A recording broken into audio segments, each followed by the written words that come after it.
Alors, bonjour, bonsoir, bienvenue à toutes et à tous. Welcome to all. This event will take place both in French and English, so Shakespeare and Molière. Should you decide to follow in one or the other language, keep in mind that we have interpretation.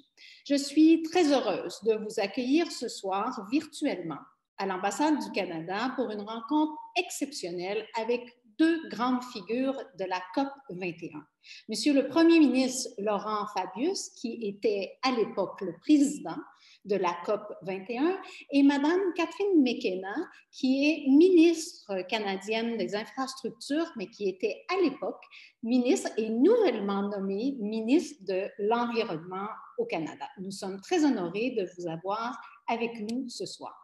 Cette conversation franco-canadienne ouvre une semaine importante pour la lutte contre le réchauffement climatique avec une série d'activités pour souligner le 5e anniversaire de l'accord de Paris.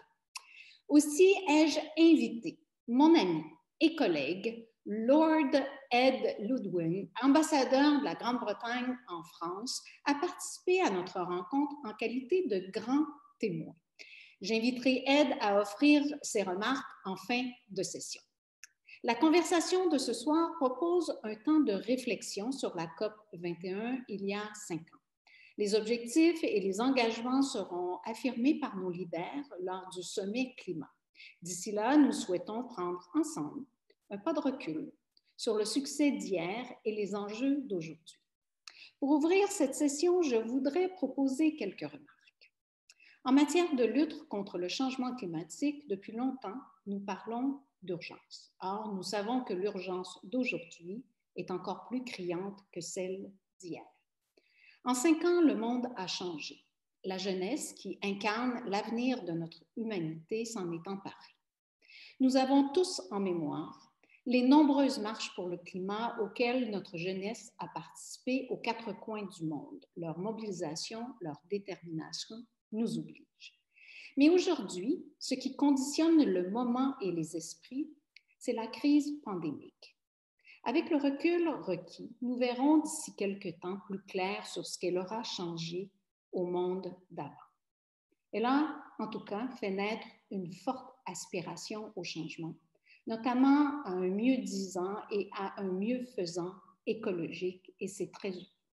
J'observe que ces conditions de crise sanitaire exceptionnelles créent des conditions et un potentiel de changement mondial comme il en existe très peu en un siècle.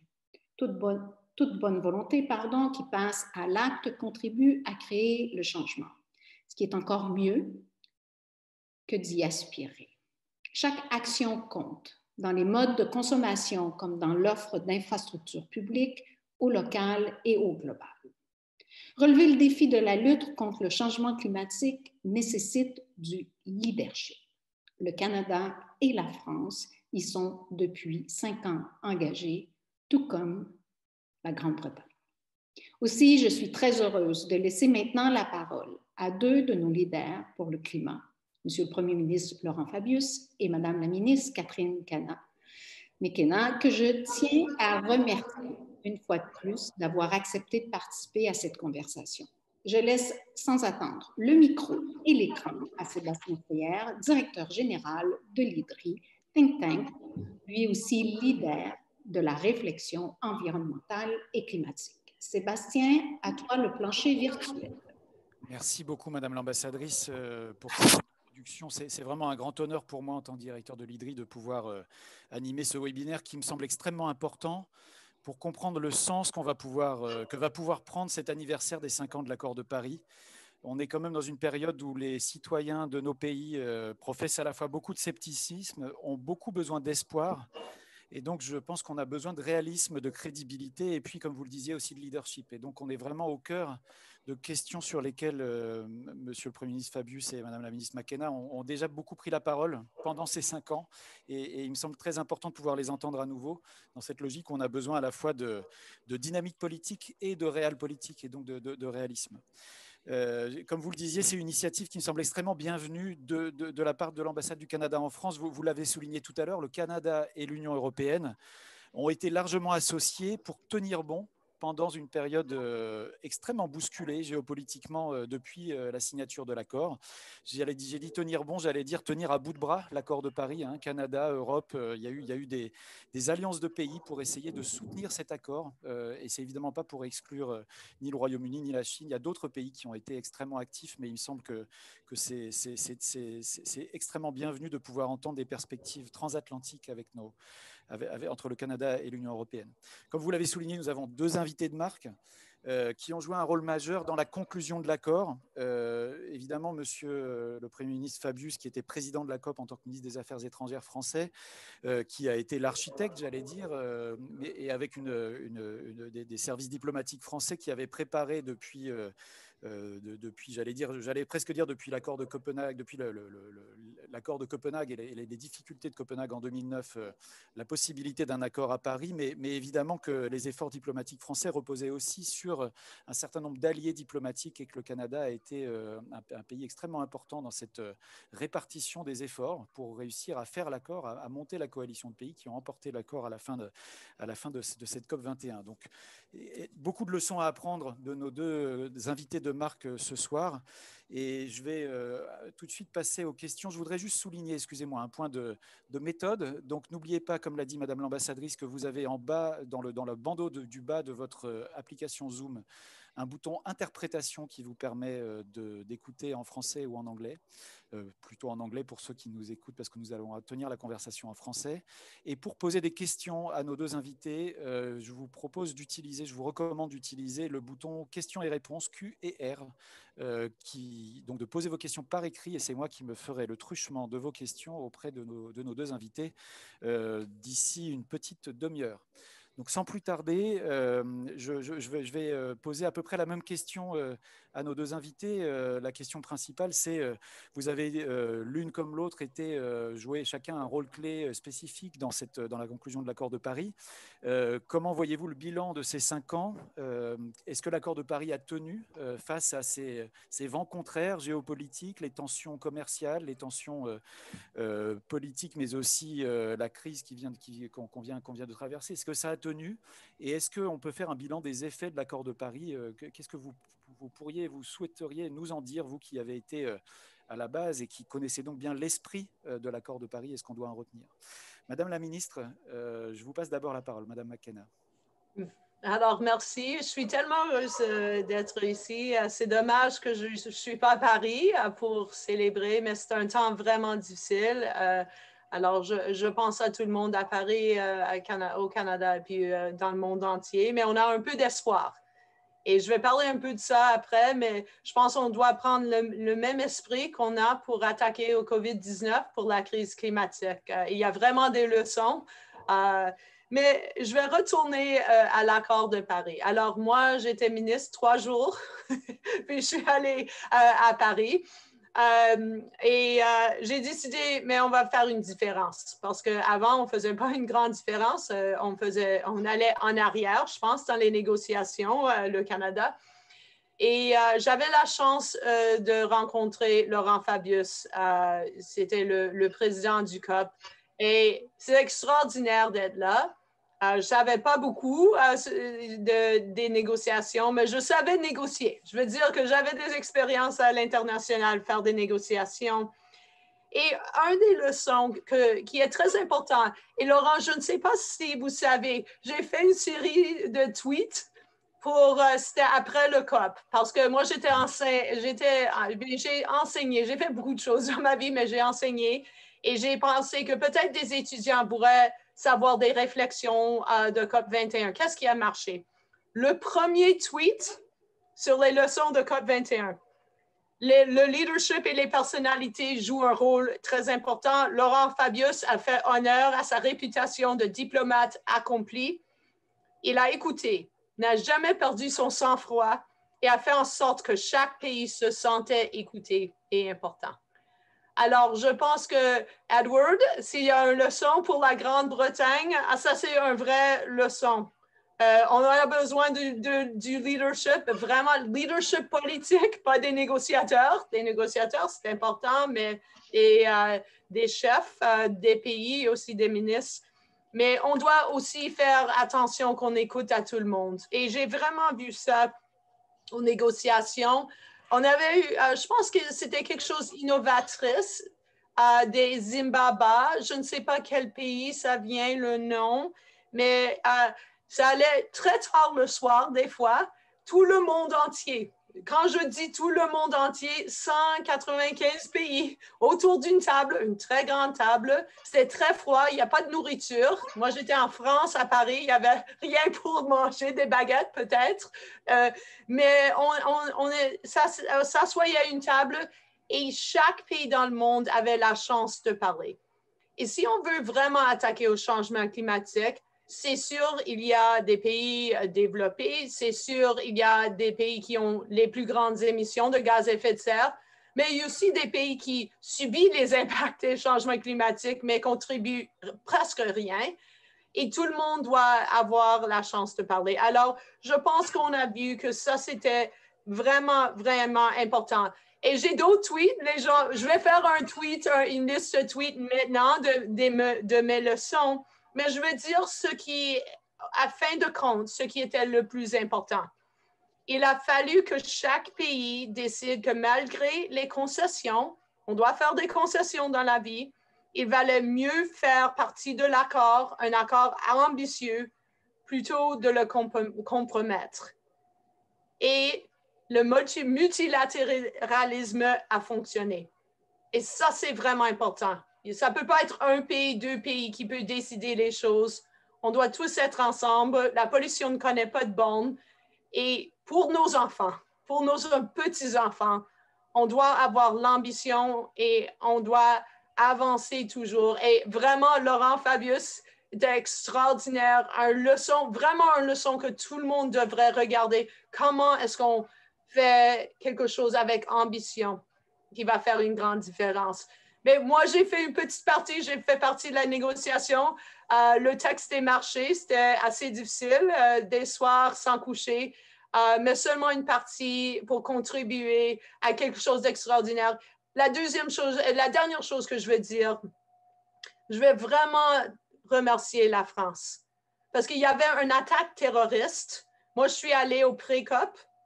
Après ça, je suis retournée au Canada. Il y avait une attaque terroriste. Et je pense que tout le monde a dit, est-ce que ça va aller? Est-ce qu'on va avoir COP21? Est-ce qu'on va avoir pas seulement les pays, mais est-ce qu'on va avoir les ONG?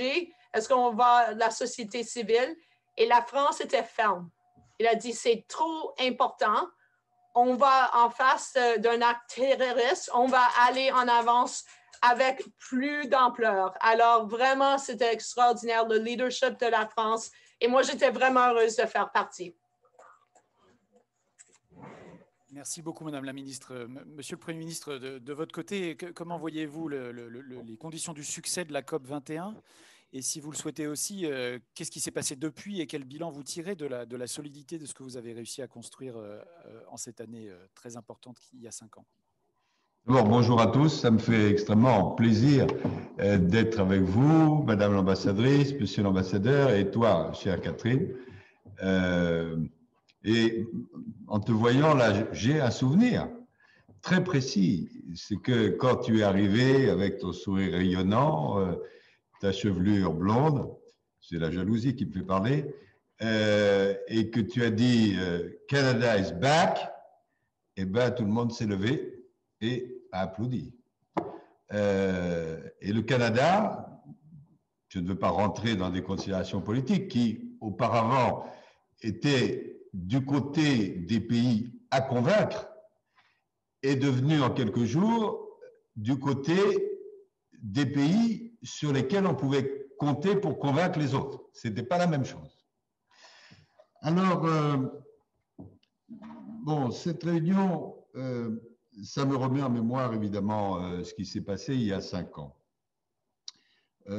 Catherine McKenna nous a dit des choses très aimables, trop élogieuses sur la présidence française, mais j'ai eu depuis des contacts, et notamment avec nos amis britanniques qui vont accueillir la COP 26, et les responsables britanniques m'ont dit comment on fait, etc. Je leur ai dit, écoutez, chaque COP est différente, vous avez une diplomatie excellente, je suis sûr que vous vous débrouillerez très bien, mais il y a 3 ingrédients qui, à mon avis, sont essentiels dans cette affaire. Premièrement, il faut travailler énormément en amont de la COP. Le premier mot, c'est le travail. Nous avons fait des réunions absolument innombrables avec tous les pays, parce que ce n'est pas au dernier moment qu'on résout les problèmes. Les problèmes étaient compliqués, ils demeurent compliqués. Et donc, une COP, la face émergée de l'iceberg, c'est les 15 derniers jours. Mais la réalité du travail, c'est avant. Avant. Donc, le premier mot d'ordre, c'est le travail.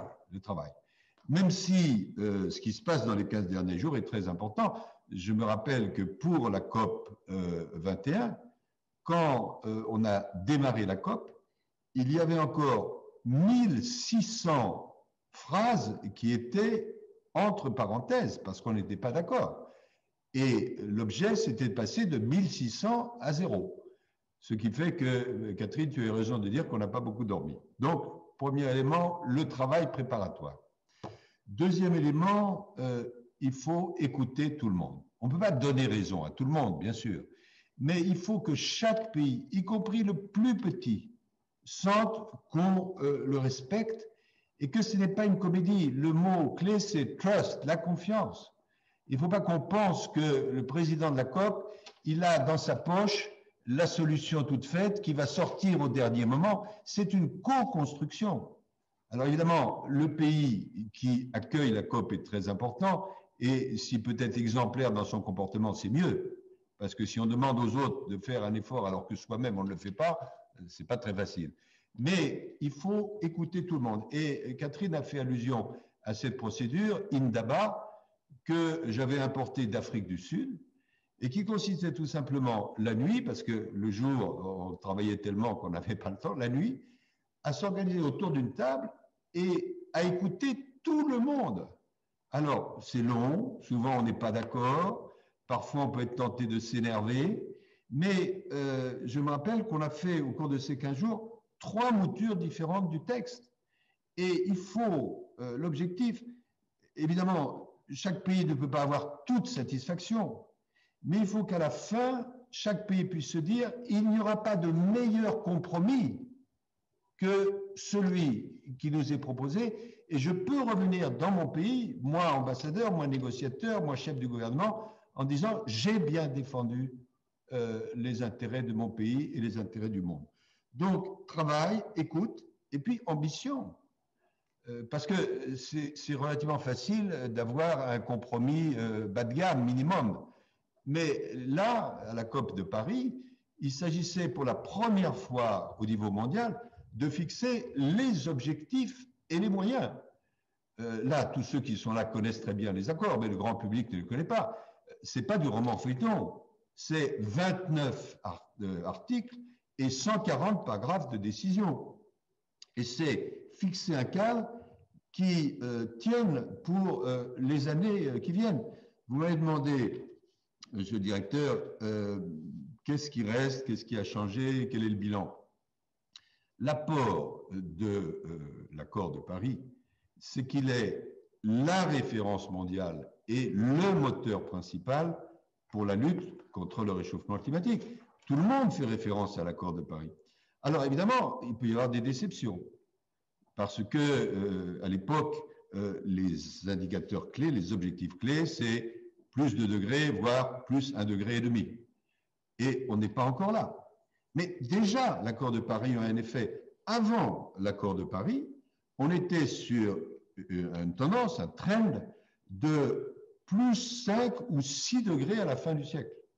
Aujourd'hui, alors même que nous ne sommes pas au bout du processus, on est sur un trend de plus 3 ou 4 degrés. Et il faut passer à un trend de 1,5 ou 2 degrés. Mais déjà, l'accord de Paris a eu un effet important. Je terminerai en disant ceci. Si on a réussi l'accord de Paris, j'ai l'habitude de dire que c'est parce qu'on a fait la conjonction entre 3 planètes. La planète scientifique, la planète société civile et la planète gouvernement. Depuis lors, ces 3 planètes ne sont pas comportées de la même façon. La planète scientifique a continué à faire un travail magnifique. Le GIEC, en anglais on dirait IPCC, les progrès technologiques, tout ça s'est très bien développé depuis l'accord de Paris. Et donc ça, c'est positif. Pour la société civile, je dirais qu'on a eu plutôt des bonnes surprises.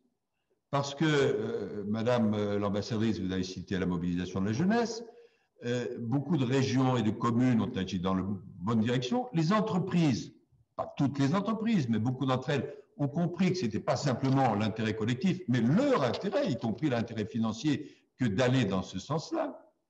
Et puis, les ONG ont fait leur travail, etc. Donc, la société civile a bougé dans le bon sens. Mais, il y a un grand mais, la déception est venue de certains gouvernements. Parce que tout le monde a signé à Paris. Mais, soyons honnêtes, depuis l'accord de Paris, tout le monde n'a pas respecté sa signature. Je ne reviens pas sur ce qu'a décidé M. Trump, qui a eu un effet extrêmement négatif, pas seulement aux États-Unis, mais dans le reste du monde. Parce qu'à partir du moment où des pays ont vu que la principale puissance économique du monde ne respectait pas les accords de Paris, ils se sont dit pourquoi nous on le ferait. Et évidemment, comme en plus le multilatéralisme entre-temps a été mis en cause, c'est ça la grande difficulté. Alors heureusement, depuis seulement quelques semaines, le vent est en train de tourner. Il faut être prudent, on verra les résultats.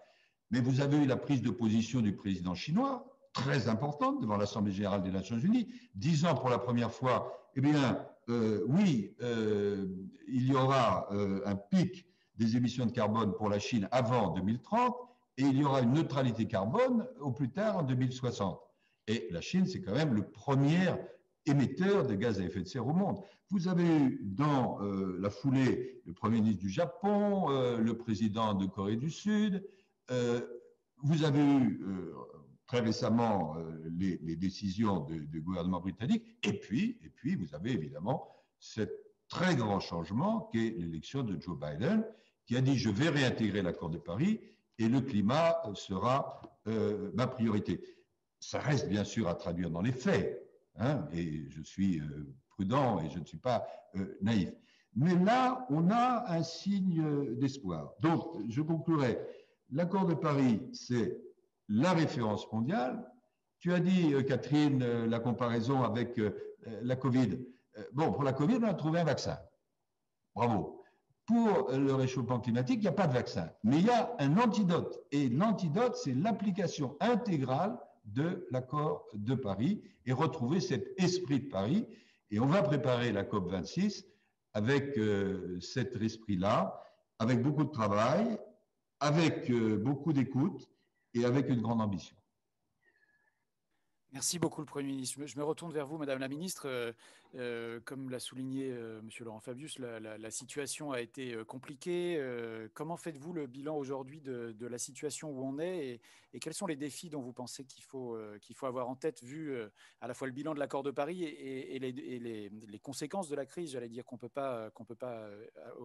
on ne peut pas échapper? Bien, alors, Laurent a parlé des 5 ans après Paris. Ce n'était pas toujours facile, oui, c'est sûr. Avec l'administration Trump, on a essayé vraiment, le Canada, moi j'ai essayé personnellement pour dire l'action sur les changements climatiques, c'est des emplois. C'est des opportunités pour des compagnies américaines, mais ça n'a pas marché, c'est sûr. Alors, le Canada, nous avons créé le ministériel sur l'action sur le climat, les changements climatiques avec l'Union européenne. Oui, la France faisait partie, c'est sûr, et aussi la Chine.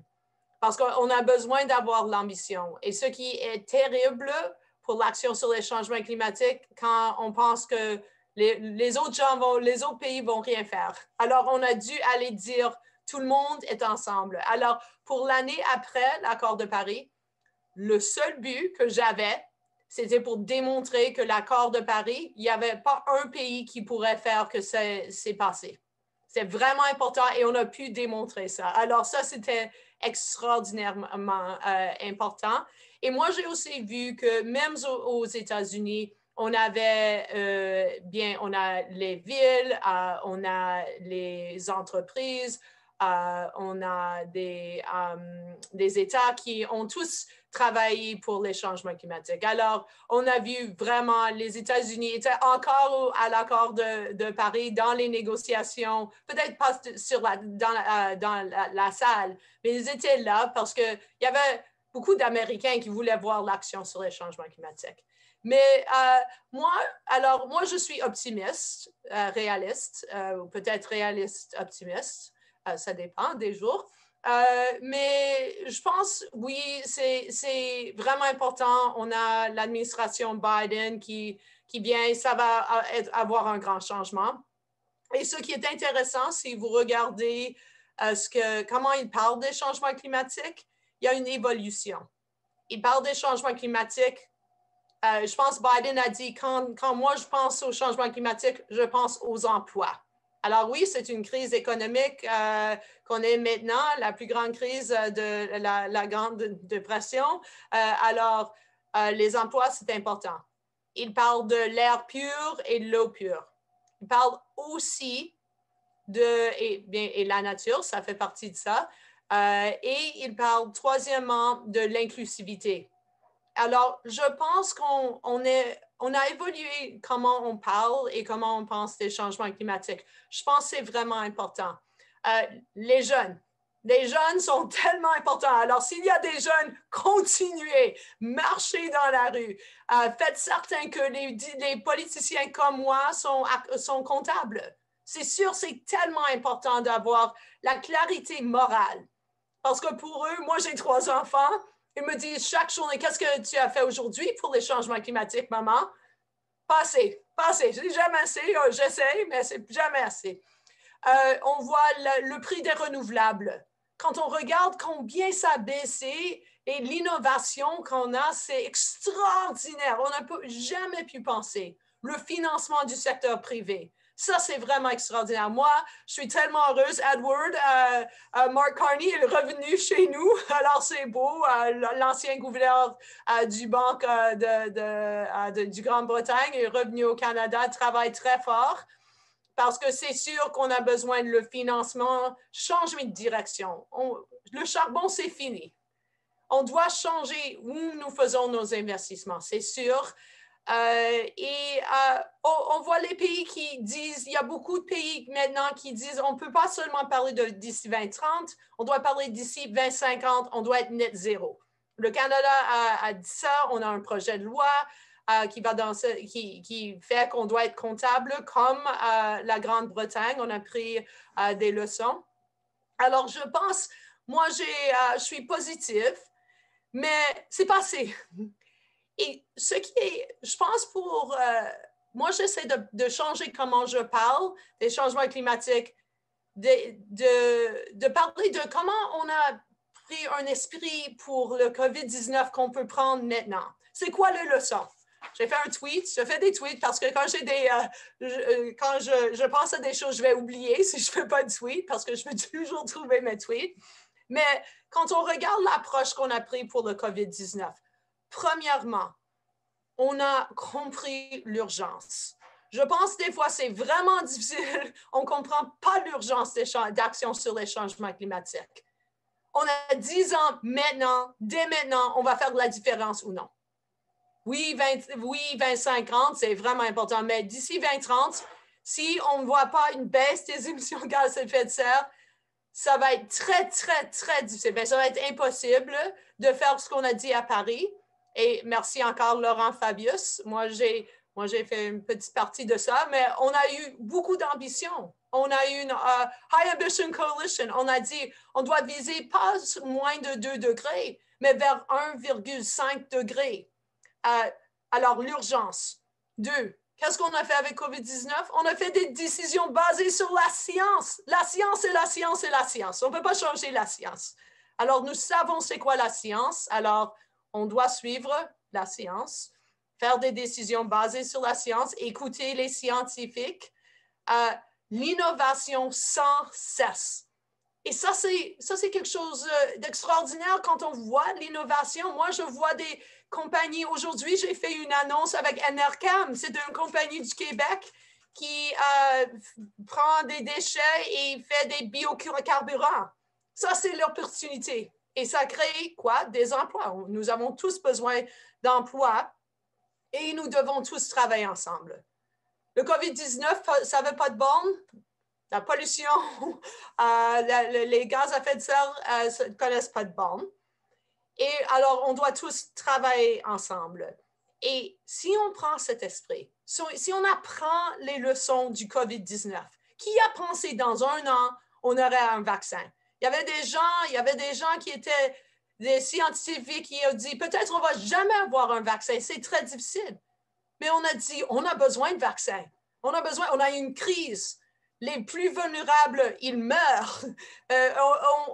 Notre économie, on va perdre tout. Alors, on a fait une décision. On peut faire la même décision. Tous les pays du monde pourraient dire ça, c'est urgent. On doit avoir l'urgence et on va gagner la course contre les changements climatiques. Comment gagner la course contre le COVID-19? Oui, ce n'est pas fini, mais on a un vaccin. Et nous savons les solutions. On a besoin de plus d'innovation, mais on peut gagner la course. Et c'est une course qu'on doit gagner. On n'a pas de choix. Vraiment pas de choix. Mes enfants me disent ça. Qu'est-ce que vous nous laissez? Alors, mais moi, comme j'ai dit, je suis optimiste, mais je pense que c'est aux politiciens de prendre le leadership, les chefs d'entreprise, les jeunes sur la rue, les scientifiques, les innovateurs, les ONG, continuer, les peuples autochtones, les personnes du monde entier, et on va y arriver. Merci Madame la Ministre. Je vais revenir vers vous pour vous demander juste vers la fin, avant de passer la parole à Monsieur l'ambassadeur britannique, pour vous demander quels sont les succès qu'on doit attendre, qu'on doit récolter avant la COP26. Mais j'ai d'abord une question du public sur laquelle je voudrais vous faire réagir, et probablement Monsieur le Premier ministre Fabius aussi. Des questions du public qui disent finalement, on a quand même une vraie question. Vous disiez, je suis comptable devant mes enfants. Et il y a beaucoup de questions du public sur comment est-ce qu'on peut réconcilier. Il y a pour beaucoup de pays des contradictions entre les engagements à long terme et l'action à court terme. Comment est-ce qu'on peut s'assurer que dans la période actuelle, on crédibilise ces engagements? Monsieur Fabius disait tout à l'heure, les gouvernements n'ont pas forcément fait le boulot qu'ils étaient censés faire. Et donc cette question de la redevabilité ou des éventuelles incohérences entre des arbitrages de court terme pour l'emploi, la sortie de la crise et l'engagement neutralité carbone, comment est-ce qu'on peut essayer de donner confiance dans la dynamique d'ensemble alors qu'il y a des contradictions inévitables? Et du même registre d'ailleurs, un certain nombre de questions sur comment prendre au sérieux les engagements des collectivités locales ou des entreprises. À quel moment on considère que ce n'est plus de la communication, mais vraiment de l'engagement dont on peut être comptable? Et donc cette question de la crédibilité, comment pouvez-vous nous donner quelques éléments, Madame la Ministre? Alors, moi, je pense que ça, c'est vraiment important. Alors, c'est bon d'aller à Paris et dire que le Canada est back, de retour, mais on doit aller à la maison et faire des choses qui sont difficiles. Alors, on a retourné au Canada, on fait un plan sur les changements climatiques avec quelque chose qui était vraiment difficile, un prix sur la pollution. Ça, c'était pas facile. Je veux dire que moi, j'ai dû lutter chaque journée. Il y avait des gens qui disaient non. Mais on a fait un plan qui était tout de bien pour les transports, pour les bâtiments, pour les wastes, pour les déchets, pour l'entreprise. Mais on doit continuer d'améliorer. Alors, c'est sûr, le COP26 est vraiment important parce que tout le monde, tous les pays du monde doivent améliorer leurs cibles et démontrer qu'ils sachent qu'on a un but et on n'est pas là. On n'est pas près de viser vers 1,5 degré. Alors, vous allez voir très bientôt comment le Canada va améliorer leur cible. On a dit le premier ministre a été clair. On ne va pas seulement atteindre notre cible, on va aller plus loin. Alors, on a besoin de tous faire ça. Et ce n'est pas toujours facile. Et pour les gens, je sais, il y a des gens qui disent, mais le Canada, vous avez beaucoup à faire. C'est sûr, tous les pays dans le monde, on a beaucoup à faire. Ce n'est pas facile. Et j'ai appris quelque chose et c'est vraiment important. Et je suis humble de ça parce que des fois, on va faire tout ce qu'on peut, mais on doit toujours penser aux gens. Et je pense que ça, c'est vraiment important parce que la fin de la journée, moi, je pense que tout le monde veut l'air pur. Ils veulent un futur plus sain pour leurs enfants. Ils veulent des bons emplois et des compagnies novatrices dans le secteur clean tech. Mais aussi, ils ont besoin des emplois.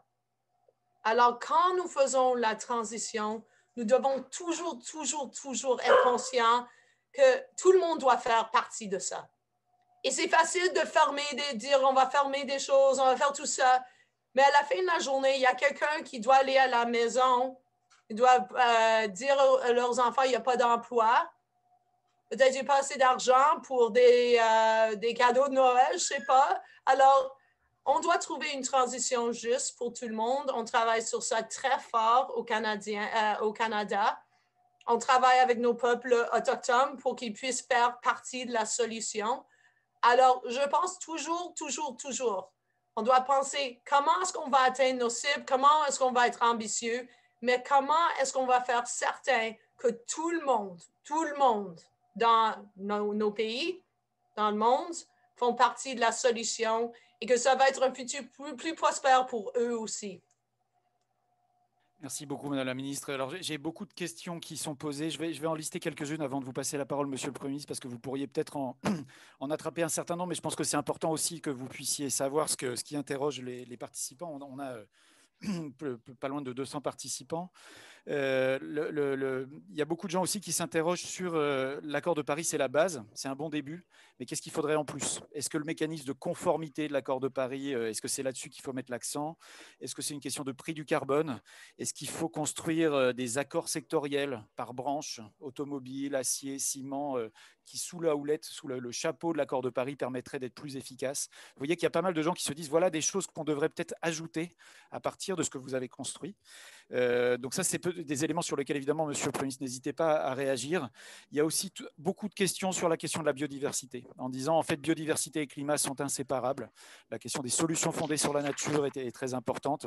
Et comment est-ce qu'on pourrait essayer de faire tenir ensemble ces deux volets, sachant qu'il y a 2 COP importantes, plus celle de la désertification l'année prochaine, et que Monsieur l'ambassadeur Diavolin en parlera tout à l'heure. La question de la nature est une des priorités de la présidence britannique. Mais voilà, juste pour vous donner un peu un aperçu de ce qui apparaît dans le chat. Je sais que le temps est très compté et peut-être que j'ai encore le temps de vous passer la parole, Monsieur le Premier ministre et Madame la Ministre, sur ces questions, si vous souhaitez en attraper quelques-unes, et puis surtout sur, pour vous, qu'est-ce qu'il faut faire, qu'est-ce qu'on doit encore, qu'est-ce qu'on doit récolter comme succès, si possible, samedi prochain, parce que symboliquement, l'anniversaire des 5 ans est très important, mais jusqu'à la COP26, pour que la COP26 soit un succès, vous l'avez dit, Monsieur le Premier ministre, c'est la préparation à l'avant, c'est le travail avant qui compte énormément. Et notamment, je pense qu'il y a aussi dans le chat des questions sur, puisqu'il faut être à l'écoute de tout le monde, qu'est-ce que les pays les plus vulnérables attendent? Dans quelle mesure il faut aussi que dans les succès qu'on récolte, ça soit des succès de crédibilisation de notre action pour réduire les émissions de gaz à effet de serre, mais aussi des solutions pour les pays qui sont très vulnérables. Voilà, je suis désolé, je n'ai pas fait mieux que de vous passer un énorme plat de spaghettis, mais je vous propose de faire votre menu à partir de ça, Monsieur le Premier ministre. J'aime beaucoup la cuisine italienne, ça tombe bien. Alors, je picore et je salue les participants, peut-être certains seront un peu frustrés parce qu'on n'aura pas tous répondu à tout, mais c'est la loi du genre. Quand on réfléchit, quel doit être l'ordre du jour est le résultat de la COP26 l'année prochaine. Et d'abord, qu'est-ce qu'on doit faire samedi prochain? Samedi prochain, l'idée est que ne s'exprime, je ne sais pas si ce sera le cas, que ceux qui ont quelque chose en plus à apporter. Et l'une des questions principales, évidemment, c'est que le fondement de l'accord de Paris, c'est que tous les 5 ans, chaque pays propose des engagements et des engagements qui sont supérieurs aux engagements de la fois dernière. Pour l'instant, on a pas mal de discours, mais pas encore beaucoup d'engagements concrets. Donc j'espère que samedi prochain, il y aura des pays qui donneront des engagements ambitieux. Ça, c'est quelque chose. Après, pour préparer la COP26, il y a des sujets qui sont à l'ordre du jour, qui sont incontournables si on veut un succès à la COP26. Il y a la question des financements. Bon, on a promis il y a longtemps que les pays riches, en direction des pays pauvres, consacreraient au moins 100 milliards de dollars par an en 2020 et que ce plancher sera ensuite remonté. Il faut deliver,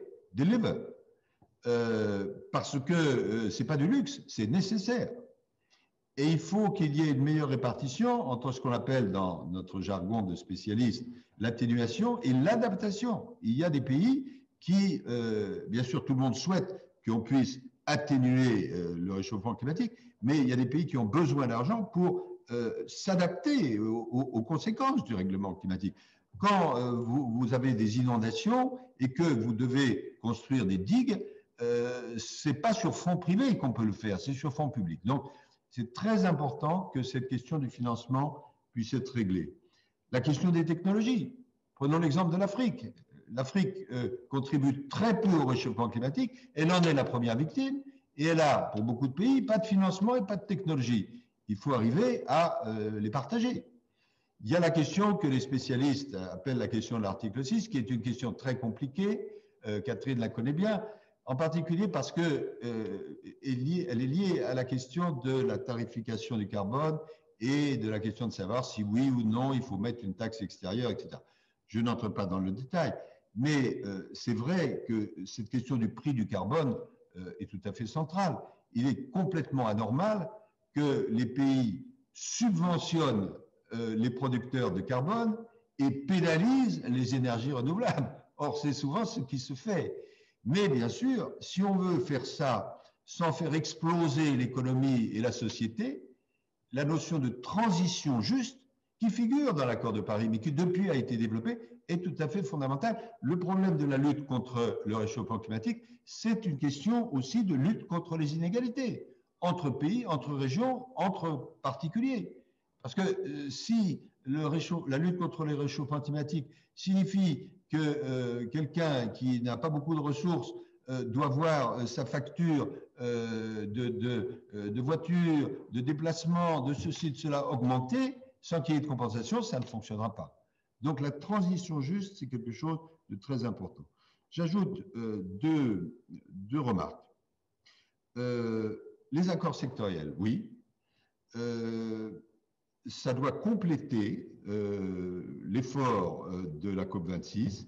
Il y a des secteurs, je pense au ciment, je pense à l'acier, où les producteurs ne sont pas très nombreux. Et si les principaux producteurs se mettaient d'accord pour intégrer un certain coût du carbone, évidemment, les effets sur les émissions de CO2 seraient très, très fortement diminués. Mais là, il faut trouver un terrain d'accord, notamment avec nos amis chinois.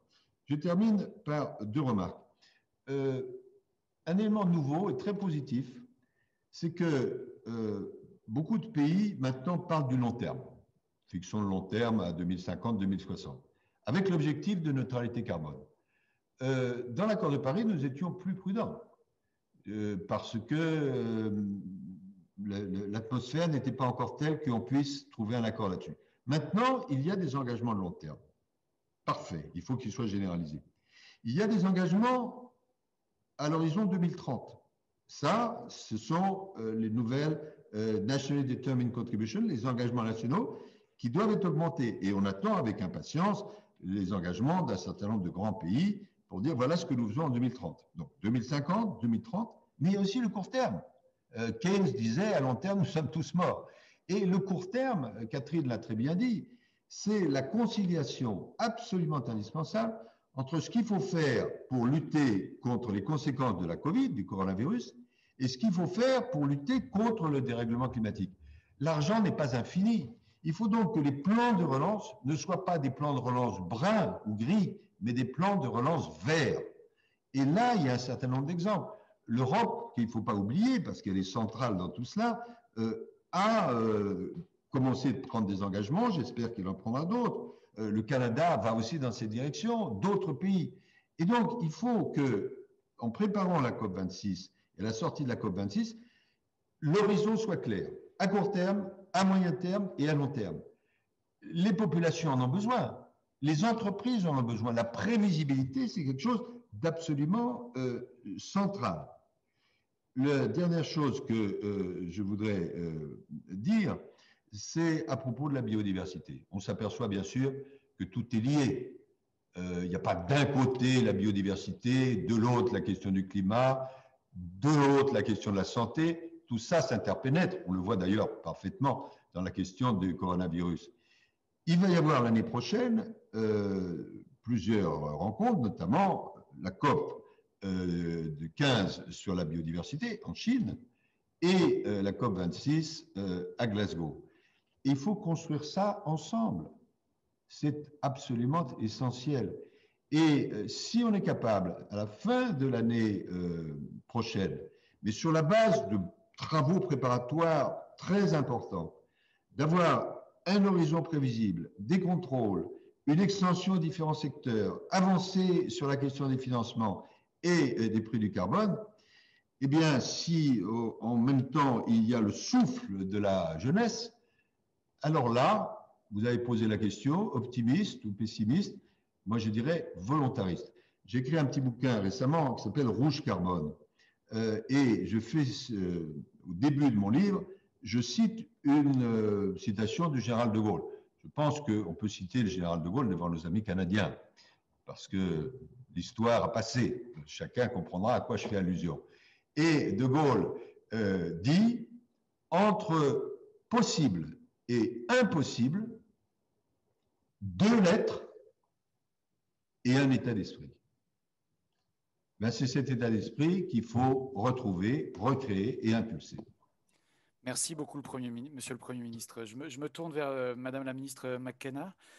Quel message souhaiteriez-vous envoyer aussi à nos collègues britanniques sur la préparation de la COP? Qu'est-ce que vous voyez comme conditions de succès sur lesquelles souhaiteriez-vous mettre l'accent? Alors, vous avez un rôle très difficile. Sébastien, je regarde toutes les questions. Alors, je vais essayer de faire un petit peu du spaghetti canadienne.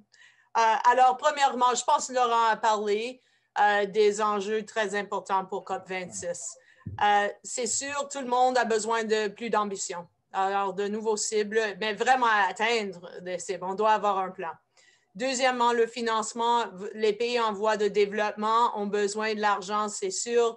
C'est pour bien réduire leurs émissions, mais aussi adapter au changement climatique, l'innovation.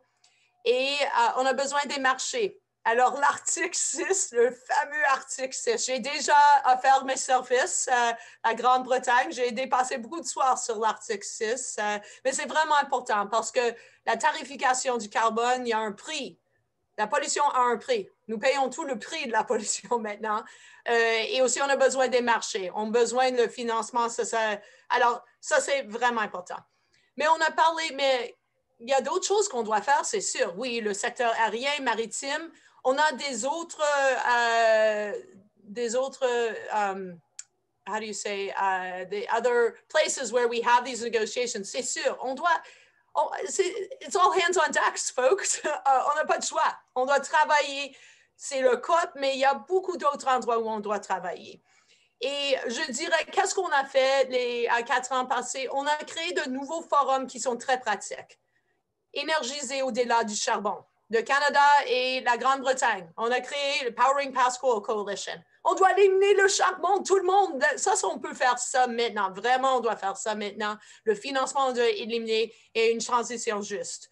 Deuxièmement, la nature. Il y a beaucoup de gens qui sont vraiment intéressés dans la biodiversité. Le Canada a eu un sommet, les champions de la nature. Et le Canada a dit on doit protéger 20% de la nature d'ici 2020, 30% d'ici 2030. Ça va être l'agenda avec le COP biodiversité. Oui, on doit lier les choses. La nature, les changements climatiques, la pollution plastique, les océans, c'est la même chose. On a une planète, on doit attaquer tous nos problèmes et on doit les voir ensemble. Et l'inégalité, c'est quelque chose qui est lié aussi, l'inégalité. Innovation, Mission Innovation, ça c'était quelque chose qui a été créé, Bill Gates, le prix d'admission, on devait doubler, les gouvernements devaient doubler leurs investissements dans l'innovation propre. Ça va continuer. Je sais l'administration Biden vraiment intéressée sur ce sujet. Mais je vais finir sur une histoire, parce qu'on a besoin des histoires. Ce n'est pas toujours des cibles et des mots qu'on ne comprend pas. Et on fait beaucoup de ça au COP. Alors, I just implore, please use English. Talk like real people talk to real people. Vraiment important parce que les gens, tout le monde doit comprendre qu'est-ce qu'on fait dans les COP.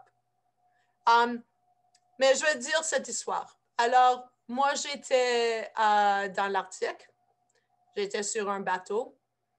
J'étais avec des jeunes. Un jeune Inuit est venu s'asseoir à côté de moi. Il m'a dit, je vois ce que je pense sont des exemples des changements climatiques. Il a pris une liste de sa poche. 10 choses qu'il avait écrites. Je ne vais pas dire les 10 choses. Oui, c'était les ours polaires disparaissent. Mais c'est aussi ce qui m'a frappé. Il a dit, les pères de mes amis vont chasser sur la glace. Ils ont fait ça pour des milliers d'années. Et ils tombent dans la glace, ils disparaissent. Oui, ça c'est causé par les changements climatiques. Mais ce qui m'a frappé le plus, il m'a regardé dans les yeux et il n'a rien dit. Mais je sais ce qu'il pensait. C'est ce que les jeunes pensent. Est-ce qu'on va être des leaders? Est-ce qu'on va attaquer au changement climatique? Est-ce qu'on va voir l'urgence? Et on doit prendre cet esprit. On doit prendre cet esprit et avec cet esprit, on peut gagner la course sur les changements climatiques.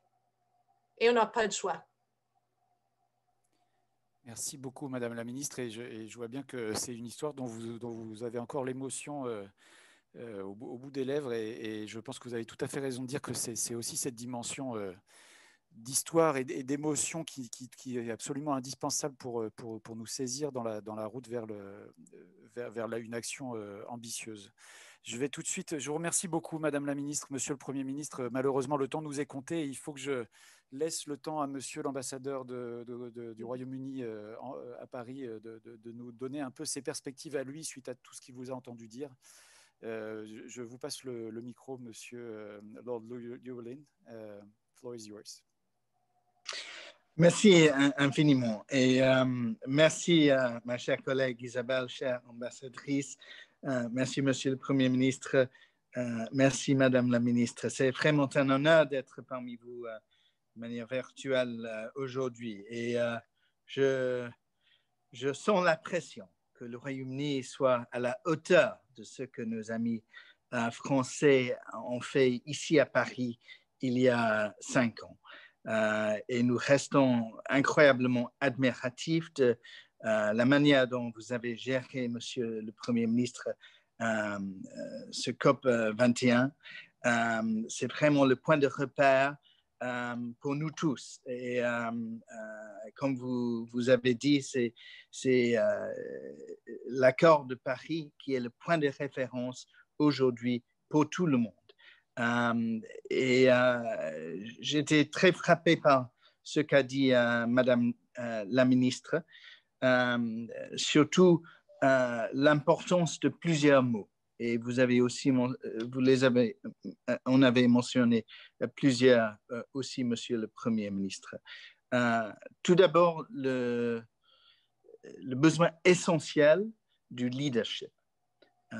C'est le sine qua non d'une réussite dans le COP26 que nous allons gérer, et surtout, pas seulement avec cette réunion, mais pour ce sujet tout entier. Deuxièmement, et c'est ce point que je veux marteler comme mon deuxième point, l'importance de l'ambition. Nous qui devons maintenant porter le flambeau, prendre le relais de nos amis français pour le COP26 avec nos amis italiens, pour nous, l'ambition doit être au cœur de cette affaire. Et nous voulons que le COP26 soit affiché, et j'espère que tout le monde dans l'avenir vont rappeler le COP26 comme le sommet, la réunion où on s'est engagé, pas seulement un pays, une vingtaine de pays, mais le monde tout entier pour atteindre le net zero. Un avenir où on est vraiment, on a atteint la neutralité carbone. On s'inspire de votre succès, nos amis français, mais je pense que maintenant, on commence à voir un sens de momentum avec les engagements qui sont en train d'être pris. On a vu l'annonce de la Chine il y a plusieurs semaines, selon laquelle la Chine a annoncé qu'elle cible la neutralité carbone avant 2060.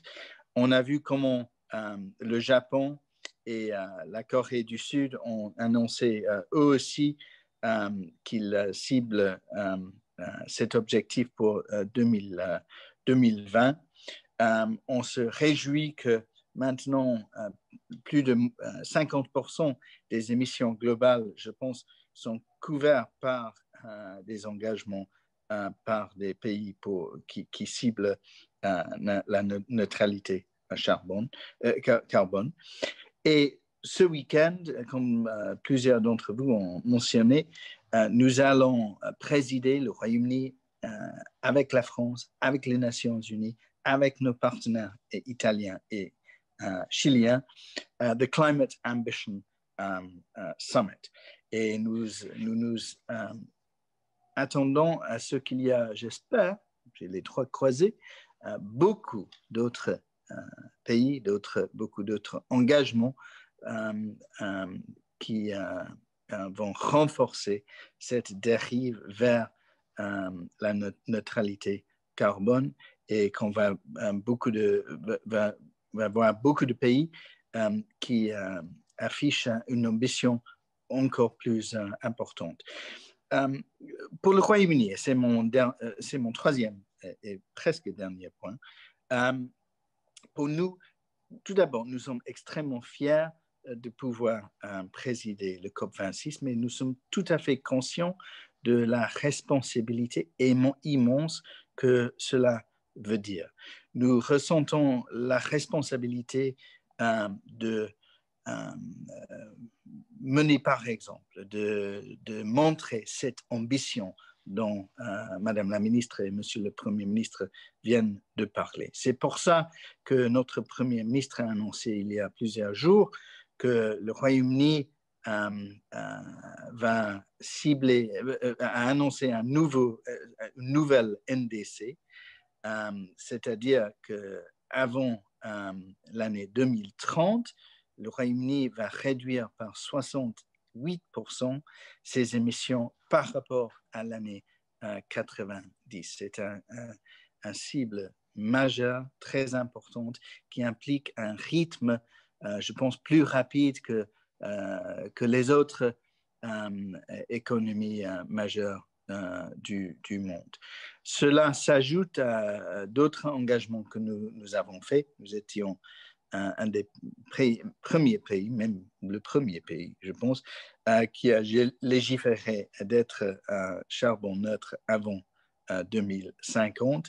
Et il y a plusieurs jours aussi, notre Premier ministre a annoncé notre plan de 10 points dans lequel il y avait un engagement que le Royaume-Uni va interdire dès 2030 la vente des voitures à l'essence et aussi à gazole. Et deuxièmement, que nous allons renforcer nos efforts dans le domaine de l'éolien. Le vent, c'est un atout de notre petite île dans l'Atlantique. On a entouré de la mer, mais aussi du vent. Et nous voulons devenir une superpuissance dans ce domaine-là, justement pour protéger notre planète, la seule planète que nous avons. Alors, je termine avec 2 mots. Tout d'abord, j'aimerais bien ajouter 2 mots, vraiment 2 mots, au mot qu'on a cité tout à l'heure, leadership et ambition.